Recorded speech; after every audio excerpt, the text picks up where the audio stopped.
Muy buenas amigos, mi nombre es Antonio Gatel, bienvenido a mi canal o al canal de la Libertad Financiera, y en este caso para hablar de la libertad financiera, pero lo vamos a hacer desde un punto de vista de los gastos. Siempre que nos acercamos a la libertad financiera lo hacemos desde el punto de vista de los ingresos, qué ingresos podemos tener para ser más libres.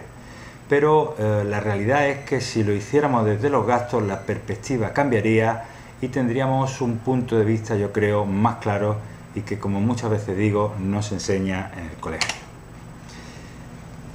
Y el punto de vista desde los gastos nos hace preguntarnos cómo los ricos se hacen más ricos y los pobres se hacen más pobres. Y para ello vamos a analizarlo de cómo gastan el dinero los diferentes grupos que vamos a ver a continuación. Tanto, digamos, la clase que no llega a final de mes, por no llamarlo pobres, ¿no?, sino más bien gente que difícilmente puede llevar esta situación, la clase media y los ricos. Pues desde ese punto de vista vamos a analizar cómo gastan su dinero cada uno. Pero antes vamos a los términos financieros, ¿no? ¿Qué es el cash flow? El dinero que nos llega al bolsillo, y lo representamos con un grifo porque lo mismo que llega, lo mismo que se va, y es en esa habilidad de cómo lo distribuimos en el que podemos marcar una diferencia. Luego el dinero, los gastos, el dinero que gastamos, luego los bienes y las propiedades, pero no lo vamos a hacer desde el punto de vista tradicional, sino desde una revisión que hizo ya Robert Kiyosaki a finales de los 90, y por otro lado las deudas, las obligaciones. Y decía que lo vamos a hacer desde una revisión que hizo Robert Kiyosaki a finales de los años 90, porque los bienes, que se supone que son las propiedades, no lo vamos a ver como propiedad, lo vamos a ver como algo por lo que te pagan. Ejemplo, si tenemos una casa con una hipoteca, es del banco, como todos sabemos, y por desgracia, por lo que se ha visto en esta crisis, tantas familias que se han quedado sin la casa del banco, ¿no? Y digo la casa del banco porque no es un bien tuyo, mientras tenga una hipoteca es un bien que es del banco y por lo tanto no es algo por lo que te pagan, es algo, es una deuda, es una obligación que uno tiene. ¿Qué pasa cuando esa casa ya no tiene carga, si es totalmente tuya? Pues se convierte realmente en un activo, y si lo ponemos a la venta o si le ponemos para que sea para una renta, para que alguien tenga su alquiler, nos pagarían por ello. Y esta definición o este cambio, digamos, de paradigma en relación a los bienes es importante, por lo que a continuación vamos a ver. Pero centrémonos en cómo se gasta el dinero para llegar a la conclusión que nos haga conseguir esa libertad financiera o ese poquito más de dinero mensual que nos vendría muy bien. Los pobres, o la gente mejor dicho, que difícilmente llega a final de mes, compra cosas innecesarias que no son necesariamente para vivir, para la supervivencia, y llega un momento en que nos damos cuenta que tenemos los trasteros llenos o de más juguetes de la cuenta, o de ropa que no nos vamos a poner, o zapatos, o cosas que realmente no son necesarias. ¿Y qué es lo que pasa? Pues los ingresos se van todos a los gastos, y ahí es donde está realmente una de las claves de este asunto. No quiero, digamos, criticar a ningún grupo de personas en concreto. Lo que sí pretendo es traer a la palestra algo que en el colegio no nos enseñan, y que si lo hubiéramos sabido, quizás cuando ha llegado esta crisis tan importante, a muchos nos hubiera ayudado a no sufrir tanto como estamos sufriendo, y a gestionar mejor nuestros recursos.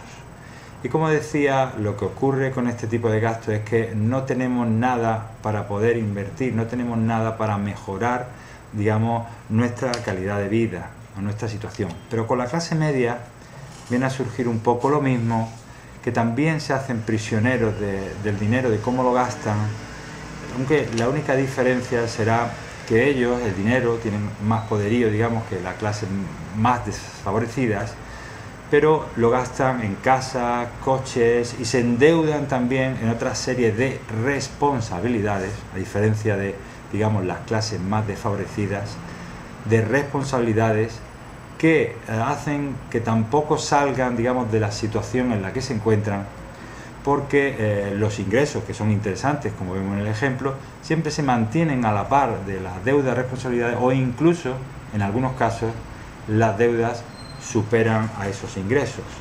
Y Por lo tanto, la clase media gasta su dinero, pero los gastos aumentan más rápido que los ingresos y no están equilibrados.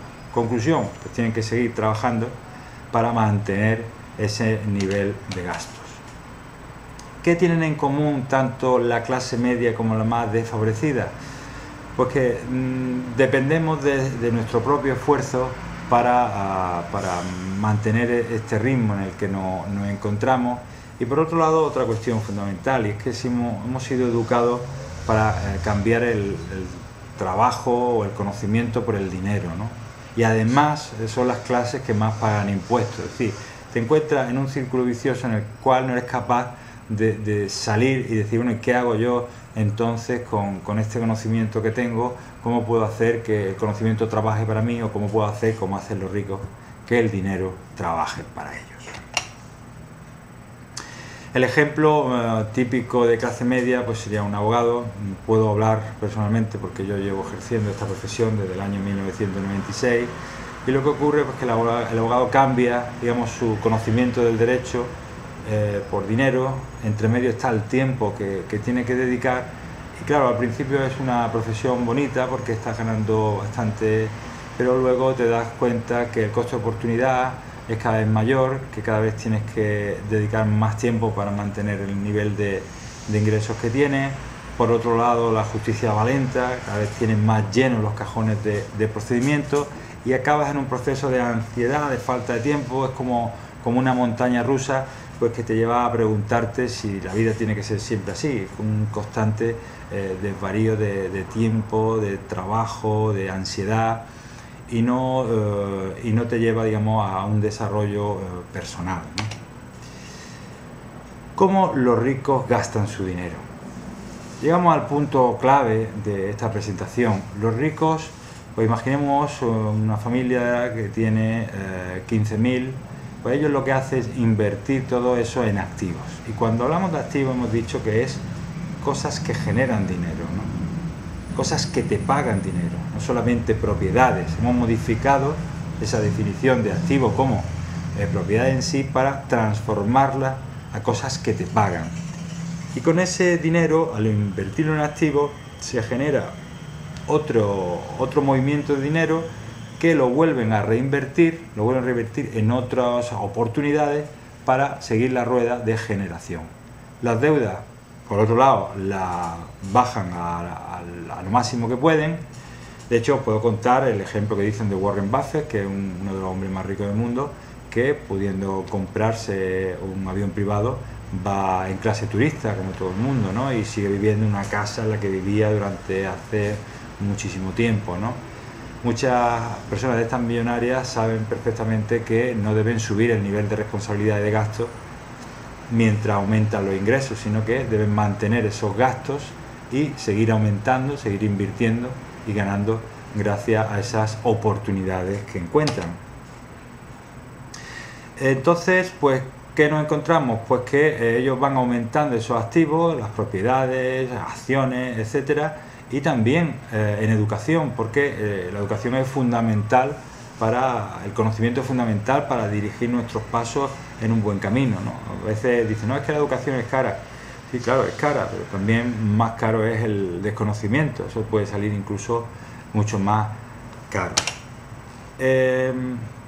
Los ricos tienen un punto muy, digamos, inteligente, ¿no? Y es que las oportunidades de generación de ingresos las ven y las cazan al vuelo, como se dice, ¿no? Pero no son ingresos normales, son ingresos pasivos, son ingresos que trabaja el dinero para ti. Ejemplo,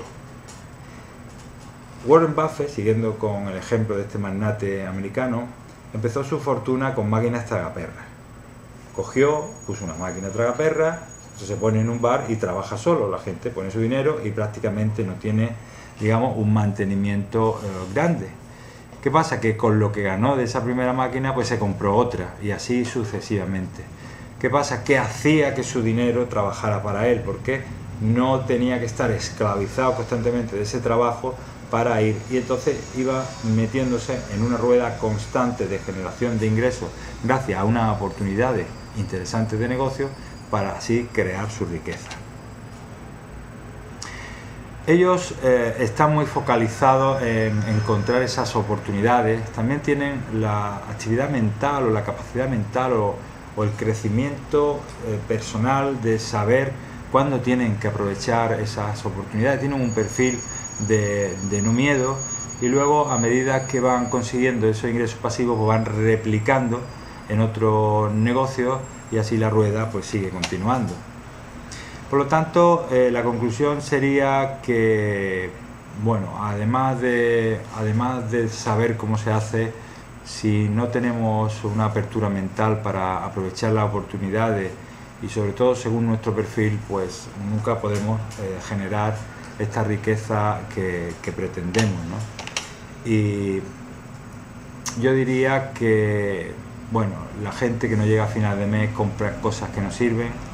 La clase media, además de cosas que no sirven, compran obligaciones que los tienen también encorsetados mes a mes sin poder dar un salto adelante en la generación de riqueza. Y sin embargo, los ricos lo que hacen es encontrar oportunidades para generar esos ingresos pasivos que los ponen a trabajar de nuevo y que siguen produciendo más riqueza, ¿no? Que es lo que muchos llamamos la fórmula de creación de riqueza.